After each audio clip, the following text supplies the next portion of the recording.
সালামুন আলাইকুম ফ্রেন্ডস। আজকের ভিডিওতে আমি আপনাদের সাথে খুবই গুরুত্বপূর্ণ একটি তথ্য শেয়ার করব। চিকিৎসা বিজ্ঞানের গভীরে লুকিয়ে আছে এমন সব সত্য যা ইভেন আধুনিক চিকিৎসা বিজ্ঞান সে সম্পর্কে কিছুই জানে না।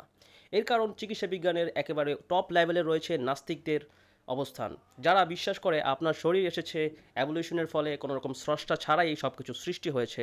তারা দাবি করে জ্বরের কোনো প্রয়োজনীয়তা নেই, তারা দাবি করতো যে জ্বরের কোনো প্রয়োজনীয়তা নেই, আপনার অ্যাপেন্ডিক্স কেটে ফেলে দিত যদি অ্যাপেন্ডিসাইটিসের মতো সমস্যা হতো, আপনার পেটের ডান পাশে যদি ব্যথা হয়, অ্যাপেন্ডিক্স যদি ফুলে যায় ইনফেকশন হয়ে, তারা সেটা কেটে ফেলে দিত। তারা বলতো যে এটার কোনো প্রয়োজনীয়তা নেই এবং এটা অ্যাভলিউশনের ফলে শরীরে রয়ে গেছে, এটার কোনো ফাংশনাল কোনো কাজ নেই। কিন্তু নতুন গবেষণায় দেখা যাচ্ছে এটা অত্যন্ত গুরুত্বপূর্ণ। এটার মধ্যে রয়েছে নিউরনস, আপনার ব্রেইনের সেল, যেটা আপনার গাট ব্রেইন কানেকশনের জন্য কাজ করে, আপনার পেটের থেকে ব্রেইনের সিগন্যাল আদান প্রদানের জন্য এটা কাজ করে আপনার ভেগাস নার্ভের মাধ্যমে। অ্যান্ড দেন এটার মধ্যে রিজার্ভ থাকে উপকারী ব্যাকটেরিয়া, বেনিফিশিয়াল মাইক্রোবস, যেটা আপনার হজম শক্তি ঠিক রাখার জন্য গুরুত্বপূর্ণ। যদি আপনার কোনো কারণে আপনার ডায়রিয়া হয় বা পেটের মধ্যে ইনফেকশনে ক্ষতিকর জীবাণুর কারণে আপনার ডিসবায়োসিসের মতো সমস্যা হয়, তাহলে পুনরায় আপনার গাটকে রিপপুলেট করার জন্য, মাইক্রোবায়ামকে পুনরায় ফিক্স করার জন্য অ্যাপেন্ডিক্স কাজ করে। কিন্তু তারা কি করছে, আপনার এখানে ইনফেকশন হলে সেটাকে ফিক্স না করে কেটে ফেলে দিচ্ছে। বাট আমি অনেক রুগীকে অ্যাপেন্ডিসাইটিস থেকে সুস্থ হতে সাহায্য করেছি প্রাকৃতিকভাবে, কোনো রকম ডেঞ্জারাস অ্যান্টিবায়োটিক্স গ্রহণ করা ছাড়া। সো 2009 সাল থেকে আমি মেডিসিন নিয়ে রিসার্চ করছি। আমি anti ageing and longevity, orthomolecular medicine, regenerative therapies and cellular ageing, নানাবিধ বিষয়ে আমি ডিপ রিসার্চ করে চলেছি। এবং এখন পর্যন্ত আমি আজকের ভিডিওতে আপনাদের সাথে এমনই একটি হিলিং স্টোরি শেয়ার করব যেটা আমার নিজের লাইফের থেকে নেওয়া, এবং এটা এতটাই ইন্সপায়ারিং যে এটা আপনার জীবনকে বদলে দিতে পারে। আজ থেকে প্রায় 10 বছর আগের ঘটনা। তখন আমি রাতে কম ঘুমাতাম। আমি আল্লাহর এবাদতে অনেক বেশি ফোকাসড ছিলাম। 24 আওয়ার্স আমি এবাদতের মধ্যেই মনোযোগী ছিলাম, সারাক্ষণ জিকির করতাম। অ্যান্ড দেন রাতে জাগ্রত হতাম, রাতে কম ঘুমাতাম, এতটাই কম যে দিনের বেলা বেশি হাঁটা চলাফেরা করার ফলে এবং রাতে কম ঘুমানোর ফলে আমার হাঁটুর নি জয়েন্টের মধ্যে সেল ড্যামেজ হয়, ডিজেনারেটিভ চেঞ্জেস দেখা দেয়, যার ফলে আমার হাঁটার সময় পায়ে ব্যথা হতো, হাঁটুতে ব্যথা হতো। এবং প্রায় বেশ কিছুদিন ধরে আমি ব্যথা নিয়ে, যন্ত্রণা নিয়ে হাঁটতাম। আমি তখন জানতাম কি করে আমার হাঁটুর ব্যথা ঠিক করতে হবে। যেখানে হাঁটুর হাড় ক্ষয় হয়ে গিয়েছে, এটা ঠিক করার জন্য আমাকে আমার ঘুম ঠিক রাখতে হবে। প্রতি রাতে 8 ঘন্টার ঘুম নিশ্চিত করতে হবে, গভীর ঘুম নিশ্চিত করতে হবে, গ্রোথ হরমোন সিক্রেশন বাড়াতে হবে, কিছু প্রোটোকলস অনুসরণ করতে হবে। কিন্তু ব্যস্ততার জন্য, কাজের চাপে আমি তা করতে পারছিলাম না, কারণ দিনের বেলা আমার বেশি হাঁটতে হতো এবং রাতে আমি কম ঘুমাতাম। আমি ইবাদতের দিকে বেশি ফোকাস ছিলাম, ইভেন স্বপ্নের মধ্যেও আমি ইবাদতে মগ্ন থাকতাম। তো আমি এতটাই ডিভোটেড ছিলাম আল্লাহর প্রতি যে আমার হাঁটু ব্যথা হচ্ছিল রাতে কম ঘুমানোর ফলে, সেটা ফিক্স করার জন্য আমি সময় পাচ্ছিলাম না। তো একদিন আমি বাড়িতে ফেরার সময় হাঁটছিলাম এবং প্রতিটা পদক্ষেপ নেওয়ার সময় প্রত্যেকটা স্টেপে আমার পায়ের মধ্যে ব্যথা হচ্ছিল, নি জয়েন্টের মধ্যে ব্যথা হচ্ছিল, এবং সেটা আমি ভালোই টের পাচ্ছিলাম। তখন আমি আল্লাহর কাছে, তখন আমি জিকির করা অবস্থায় ছিলাম, মনে মনে জিকির করতেছিলাম, সুবহানাল্লাহি ওয়া বিহামদিহি, সুবহানাল্লাহিল আযীম ইত্যাদি নানাবিধ জিকির আমি কন্টিনিউয়াসলি পড়তে থাকি। সো এটা যখন পড়ে আমি হাঁটছিলাম এবং ব্যথা বেশি হচ্ছিল, আমি আল্লাহর কাছে বললাম যে, oh my lord, please fix this pain, যে ও আল্লাহ, এই ব্যথাটা সারিয়ে দিন। বলার সাথে সাথে 1 সেকেন্ডও দেরি হয়নি, আমি কথাটা বলে শেষও করতে পারিনি, ন্যানো সেকেন্ডসের মধ্যে জাস্ট ইনস্ট্যান্টলি আমার ব্যথা চলে গেল। আমি পরবর্তী পদক্ষেপে কোনো ব্যথা নেই, আমি কয়েকটা জাম্প করলাম, কিন্তু লাফানোর পরেও আমি কোনো ব্যথা অনুভব করলাম না, এবং আজ পর্যন্ত সেই ব্যথা ফিরে আসেনি। এবং তখনই আমি বুঝতে পেরেছি যে এখানে শুধু ব্যথা যায়নি, আমার হাড়ের ক্ষয়সহ ঠিক হয়ে গিয়েছে। এবং এটা খুবই মিরাকুলাস একটা স্টোরি ছিল। তখন আমি কান্না করেছিলাম, কারণ এটা একটা instant miracles from my lord, it's a clear sign from Allah. আল্লাহর তরফ থেকে এটা ছিল একটা স্পষ্ট নিদর্শন যে কত দ্রুত উনি ফিক্স করতে পারে শরীরের সমস্যা, এবং কিভাবে উনি শরীরের সাথে কানেক্টেড। এই বিষয়ে আমি তখনই একটি গভীর ধারণা পেয়েছিলাম যে আমাদের শরীরের সেলুলার লেভেলে প্রত্যেকটা বিষয়ের উপর আল্লাহর সম্পূর্ণ নিয়ন্ত্রণ রয়েছে। উনি চাইলেই আপনাকে সুস্থ করে দিতে পারে আপনার যে কোনো সমস্যা থেকে। কোরআনে এমন উদাহরণ এসেছে, এক লোক যখন উনি এমন একটি নগরী দিয়ে যাচ্ছিল যেখানে মানুষ মারা গিয়েছিল, তাদের জীর্ণ শীর্ণ কঙ্কাল পড়েছিল, এবং উনি বলেছিল, আল্লাহ এগুলোকে কি করে জীবিত করবে? তখন আল্লাহ পাক ওই লোকটিকে মৃত্যু দেন। উনি 100 বছরের জন্য সেখানে মরে পড়ে থাকে, এবং তার গাধা ছিল সাথে, সেটাও মরে পড়ে থাকে, এবং উনি খাবার খাওয়ার জন্য কিছু খাবার নিয়েছিলেন। 100 বছর পর আল্লাহ পাক তাকে জাগ্রত করলেন, সুস্থ, তাকে আবার পুনরায় জীবিত করলেন, এবং তাকে প্রশ্ন করলেন, তুমি কতক্ষণ ঘুমিয়েছিলে? সে উত্তর দিল, আমি আধা বেলা ঘুমিয়েছিলাম। লাইক ম্যাক্সিমাম সময় আমরা কোরআনে এমন অনেক এক্সাম্পল দেখতে পাই যেখানে মানুষ মৃত অবস্থায় টাইম পারসিভ করতে পারে না। আপনি যখন রাতে ঘুমান এবং সকালে জাগ্রত হন, মাঝখানে একটি বিশাল রাত চলে যায়, কিন্তু আপনার কাছে মনে হয় ইনস্ট্যান্টলি জেগে গেলেন, কারণ আমরা যখন ঘুমাই আমরা অ্যাকচুয়ালি টাইম ট্রাভেল করি।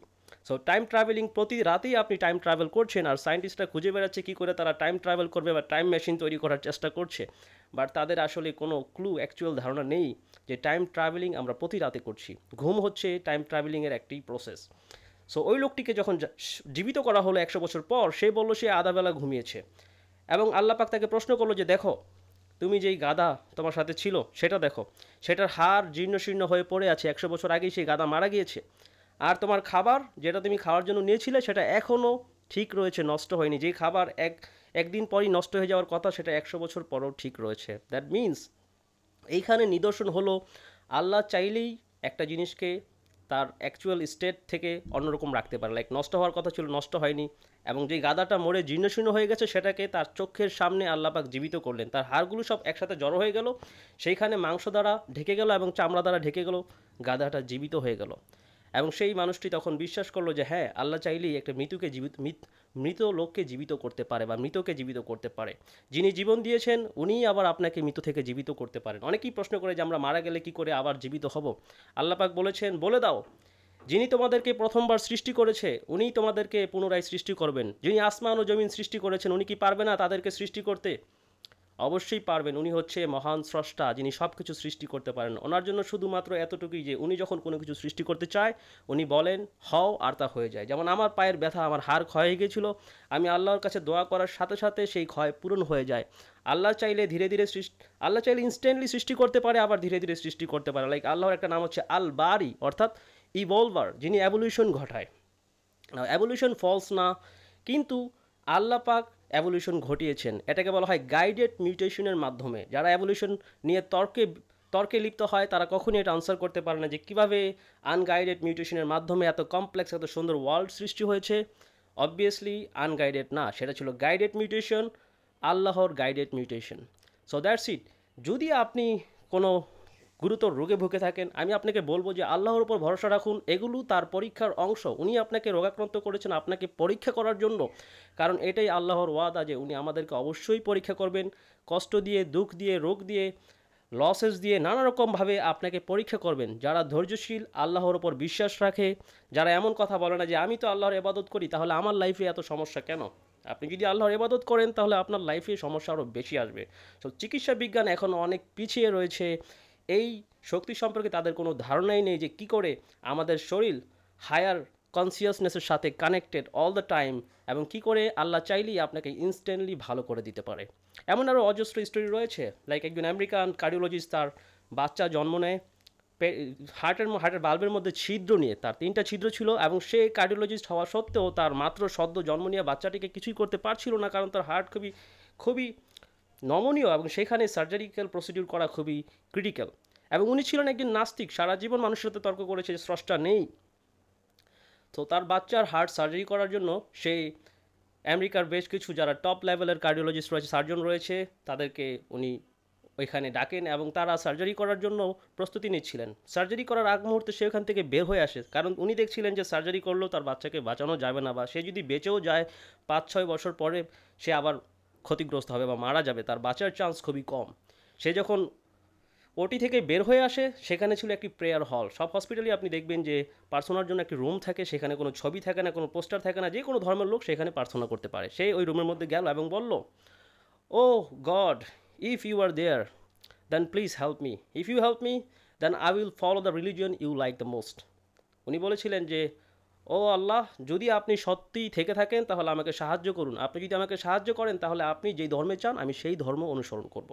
এবং সার্জারি করার পূর্বে বাচ্চাটির পুনরায় ইকোকার্ডিওগ্রাম করা হলো। সেখানে তার আলট্রাসাউন্ড রিপোর্টে দেখা গেল যে তার হার্টের 3টা ছিদ্র একটাও নেই, এবং তার গায়ের রং যেটা নীল বর্ণের হয়ে যাচ্ছিল সেটা লাল হয়ে আসছে। অর্থাৎ তার শরীরে অক্সিজেন স্যাচুরেশন এখন ঠিক হচ্ছে, আপনার oxygen poor blood and rich blood mix হচ্ছে না হার্টের মধ্যে। দ্যাট মিন্স তার সমস্যাটি ইনস্ট্যান্টলি ঠিক হয়ে গেল। এটা আরও একটি উদাহরণ যেটা আমি ফিল করেছিলাম আমার নি আর্থ্রাইটিসের সমস্যার জন্য। ঠিক একইভাবে সেই বাচ্চাটি ঠিক হয়ে গেল। এটা আবারও প্রমাণ করে যে স্রষ্টা আল্লাহ কী করে আমাদের সকলের সাথে কানেক্টেড এবং তার ফুল কন্ট্রোল সব কিছুর উপর। উনি চাইলেই আপনাকে জায়গার মধ্যে প্যারালাইজড করে দিতে পারে, অন্ধ করে দিতে পারে, বা আপনার অন্ধত্ব ভালো করে দিতে পারে, আপনার জ্ঞান চক্ষু খুলে দিতে পারে। সো আল্লাহ পাক বলছেন উনি যাকে পথভ্রষ্ট করেন তার জন্য কোনো পথ প্রদর্শক নেই। সো যারা তাদের মনের মধ্যে অহংকার রাখে, মানুষের জন্য ঘৃণা ঘৃণা রাখে, এবং যাদের মনের মধ্যে রয়েছে বিচ্যুতি, মানুষের মধ্যে ডিভিশন সৃষ্টি করতে চায়, স্রষ্টার প্রতি যারা অকৃতজ্ঞ, তাদেরকে আল্লাহ পাক কখনই পথ প্রদর্শন করেন না। যারা মিথ্যাবাদী তাদেরকে কখনই পথ প্রদর্শন করে না। সো আপনি দেখবেন মুসলমানের ঘরে জন্মেও একজন মানুষ জাহান্নামে যাবে, কারণ সে আল্লাহর হুকুম মেনে চলেনি। আবার অন্যজন হিন্দু ধর্মে জন্মের পরেও সে সেখান থেকে মুসলিম ধর্মে ফিরে আসছে এবং ভালো কাজ করছে। এটা এই জন্য যে যারা স্রষ্টাকে তালাশ করে অবশ্যই স্রষ্টা তাদেরকে সঠিক পথ দেখাবেন। সো ভিডিওটি দেখার জন্য অসংখ্য ধন্যবাদ। আল্লাহ হাফেজ।